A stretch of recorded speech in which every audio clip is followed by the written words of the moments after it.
बऱ्याच लोकांच्या अंतःकरणामध्ये अनेक असणारे त्या ठिकाणी प्रश्न आहेत ना, या सगळ्या प्रश्नांची उत्तर आपोआप सुटून जातात. म्हणून प्रश्न उत्तरात्मक असणारा त्या ठिकाणी कार्यक्रम. शौनक ऋषी जे कुलपती आहेत, आपण काल ऐकलं 10,000 विद्यार्थ्यांना एकाच वेळेला अन्नदान आणि ज्ञानदान करतात असे शौनक ऋषी. या शौनक ऋषींनी त्या ठिकाणी महाराज प्रश्न विचारायला सुरुवात केली. सूतजी महाराजांना उंच आसनावर बसवलं आणि विशेष गोष्ट सांगू, त्यांना आशीर्वाद देऊ लागले. ज्याच्याकडून कथा ऐकायची त्याचा आशीर्वाद घ्यावा की त्याला आशीर्वाद द्यावा? ऐकतात ना सर्वजण? हे सुद्धा आम्हाला भगवंताची कथा वर्णन करून सांग, तुझं कल्याण होईल, बस आशीर्वाद देऊ लागले. कल्याण म्हणजे भिवंडी जवळचं नाही बरं. कल्याण होईल म्हणजे तुला श्रेष्ठ असणारी स्थिती प्राप्त होईल, कल्याण हो म्हणतात. सूतजी महाराजांना त्या ठिकाणी सांगू लागले, आशीर्वाद देतात. आम्हाला त्या ठिकाणी काही प्रश्न आहेत, आमच्या प्रश्नांची उत्तरे द्या. विचारा म्हणे, प्रश्न तुमचे काय असतील ते विचारू लागले महाराज. प्रश्न 6 प्रश्न विचारले. ऐका बरं, या 6 प्रश्नांच्या भोवती संपूर्ण भागवत कथा फिरते. हे प्रश्न आपल्या लक्षात असले पाहिजेत. 6 प्रश्न विचारले. पहिला त्या ठिकाणी प्रश्न विचारला, किम श्रेयः? जीवनामध्ये आल्यानंतर श्रेय काय आहे, कशात श्रेय आहे? श्रेय म्हणजे सफलता, जीवनाची सफलता कशात आहे, पहिला प्रश्न विचारला. पण खरं श्रेय, जीवनाची सफलता कशात आहे, हे जर साधू संतांना विचारलं तर ते काही वेगळ्या पद्धतीने सांगतात महाराज. विठ्ठलाची एक देखलिया, विठ्ठलाची एक देखलिया.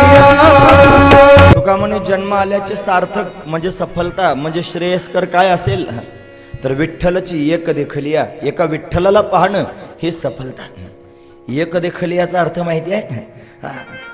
एक विठ्ठलच पाहणं हा एक अर्थ, आणि सगळीकडे एक विठ्ठलच आहे असं पाहणं, याचं नाव विठ्ठलची एक देखलिया.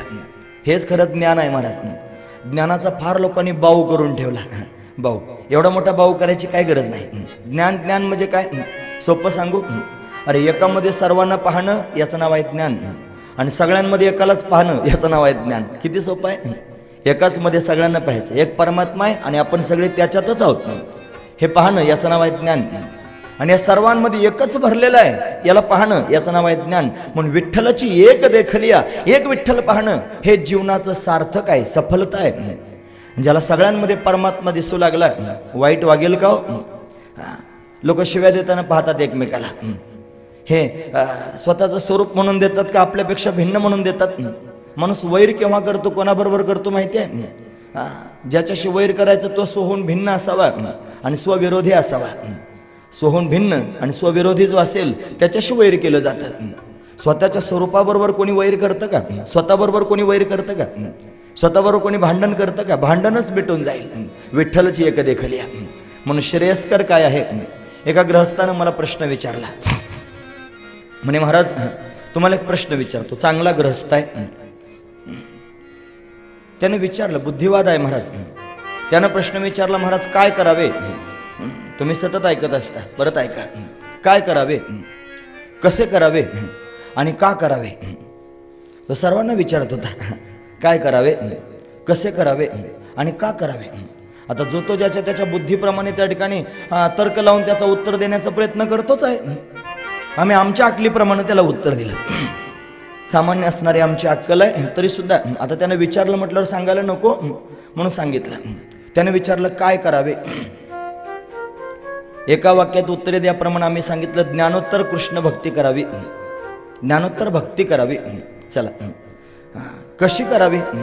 संतांच्या संगतीत जा म्हणजे कळेल. दुसऱ्या प्रश्नाचं उत्तर. आणि का करावी त्याचं कारण एवढंच आहे, कृष्ण भक्तीत परम श्रेय. बस परमात्म्याची भक्ती करणं हेच श्रेयस्कर आहे. दुसरं जगात काही श्रेयस्कर नाही. तेच समाधान देणार आहे. जगातल्या सगळ्या गोष्टी त्या ठिकाणी महाराज आहेत, पण समाधान कोणी देत नाही. समाधान जर कोणी दिलंच असेल तर फक्त भक्तीनं जगाला समाधान दिलं. म्हणून भक्तीची एक अशी आहे जी समाधान देते. पुढे भक्तीने धरली हाती, मागे ज्ञान वैराग्य धर्म येते. स्थिर केली जे आचपळे होती, सिद्ध आणून लावली पंथिका. एक भक्तीच आहे जिनं सर्वांना पंथाला लावलं, सर्वांना आनंद दिला. भक्तीच्या माध्यमातून सर्वांना आनंद प्राप्त होतो. म्हणून त्या ठिकाणी भगवंताची भक्ती करणं हे जीवनामध्ये श्रेयस्कर आहे. पहिला प्रश्न विचारला किम श्रेय. दुसरा प्रश्न त्या ठिकाणी विचारला महाराज, सगळ्या शास्त्रांचं सार आहे, शास्त्र सार कशात आहे, सगळे शास्त्र त्या ठिकाणी काय सांगतायत? त्याचं उत्तर त्या ठिकाणी सांगितलं महाराज सूतजी महाराजांनी, भगवंताची भक्ती करा हेच सगळे शास्त्र सांगतात, शास्त्र सारस्य सैवही.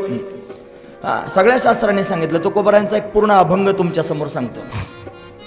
ते म्हणतात, वेद अनंत बोलिला, वेद अनेक गोष्टी सांगतोय, अनंत बोलिला, अर्थ इतुकाची साधिला. एवढाच एक अर्थ आम्हाला कळाला. म्हणे काय, विठोबासी शरण जावे निजनिष्ठा नाम गावे.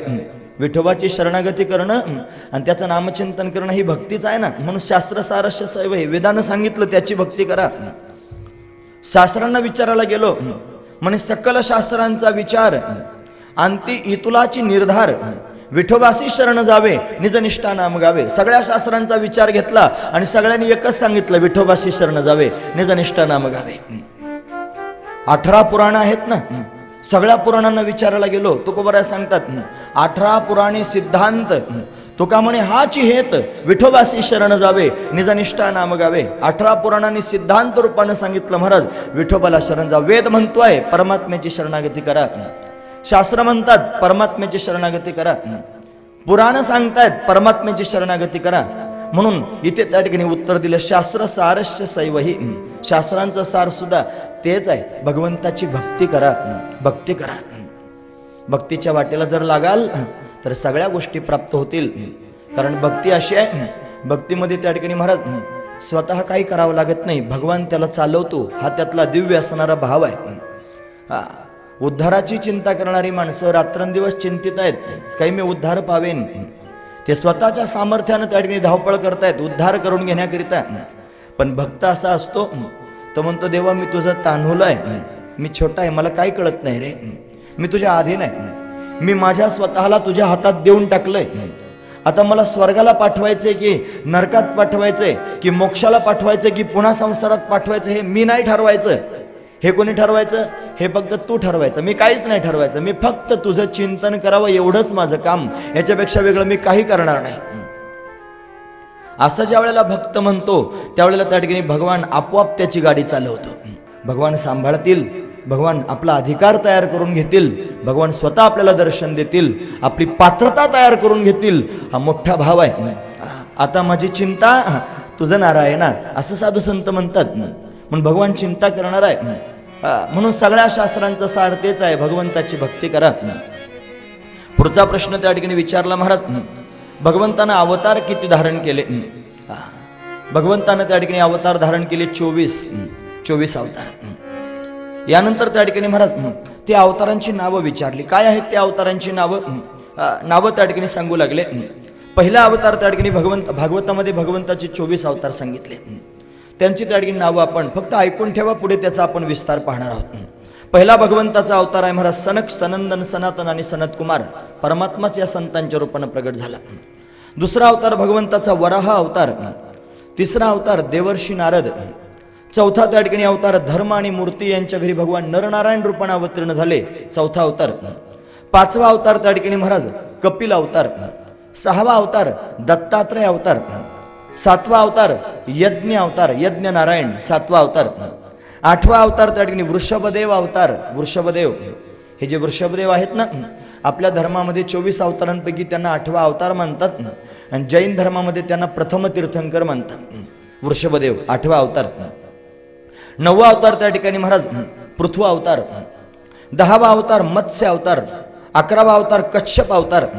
12वा अवतार धन्वंतरी अवतार. 13वा अवतार मोहिनी अवतार. 14वा अवतार नरसिंह अवतार. 15वा अवतार वामन अवतार. 16वा अवतार परशुराम अवतार. 17वा अवतार वेदव्यास. व्यासदेवजी महाराज भगवंताचा अवतार आहेत. 18वा अवतार राम अवतार. 18वा अवतार आहे. 19वा अवतार बलराम अवतार. आणि 20वा अवतार कृष्ण अवतार. 20वा काय 20वा तुका म्हणे माझा श्रीकृष्ण 20वा. तो 20वाच काय माहिती आहे तुम्हाला? तो सगळ्या जगाचा 20वा आहे, म्हणून 20वा. ज्याला कोणाला जीवनामध्ये 20वा पाहिजे असेल ना, त्यानं काय 20वा तेवढाच आपल्या लक्षात आहे, असला ना का डोक्यात आणू. 20वा म्हणजे विश्रांती. जीवनामध्ये विश्रांती हवी असेल तर माझ्या श्यामसुंदराच्या चरणांजवळ या, तो विश्रांती देतो, सगळ्या जगाला विश्रांती देतो महाराज. जो कोणी त्याच्या चरणांजवळ गेला तो शांत होतो, त्याचा भार तो स्वतः त्या ठिकाणी चालवतो. तुका म्हणे त्यांचा देव सर्व भार चालवी कामार होऊनिया. मग देव ज्याचा भार चालवतो त्याला विश्रांती नाही मिळत, मग काय होतं? भार त्याच्या खांद्यावर असतो आणि याला विश्रांती असते. विश्रांती म्हणून 20वा अवतार आहे भगवान श्रीकृष्ण परमात्मा. 21वा अवतार जर त्या ठिकाणी पाहायचा असेल तर बुद्ध, भगवान बुद्ध 21वा अवतार आहे. 22वा अवतार त्या ठिकाणी महाराज कलकी अवतार अजून होणार आहे, त्याचंही वर्णन याच्यात आहे. 22वा अवतार. 23वा अवतार त्या ठिकाणी हरी अवतार. गजेंद्रला त्या ठिकाणी सोडवण्याकरिता भगवान आले ना, हा हरी अवतार. किंवा ध्रुवाच्या समोर भगवान प्रगट झाले, हरी अवतार. आणि 24वा अवतार त्या ठिकाणी सांगितला महाराज हंस अवतार. हंस रूपात परमात्मा प्रगट झाला, हा एक अवतार म्हणतात.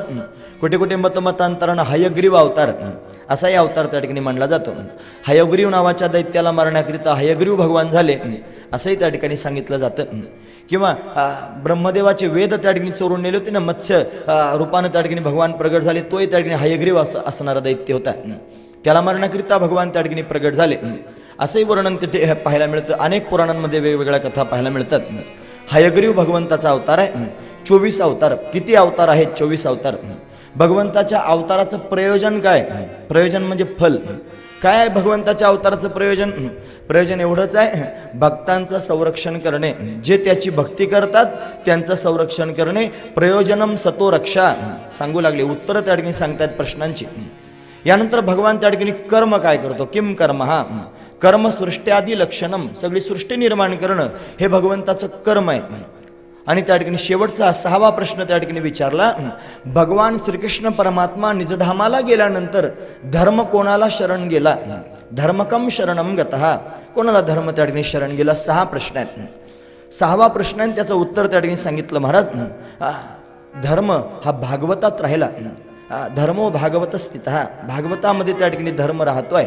धर्म कुठे गेला नाही. धर्म जर पाहायचा असेल तर भागवतात बघा. म्हणून आपल्या धर्माला म्हटलं जातं भागवत धर्म. आपण भागवत धर्माची माणसं आहोत ना, म्हणून त्याला भागवत धर्म म्हटलं जातं. भागवत धर्म का म्हणावं? धर्म भागवतात राहतो म्हणून. पुन्हा एकदा 6 प्रश्न ऐका आणि त्याची उत्तरं संक्षिप्त रूपाने ऐका. पहिला प्रश्न होता किम श्रेयः?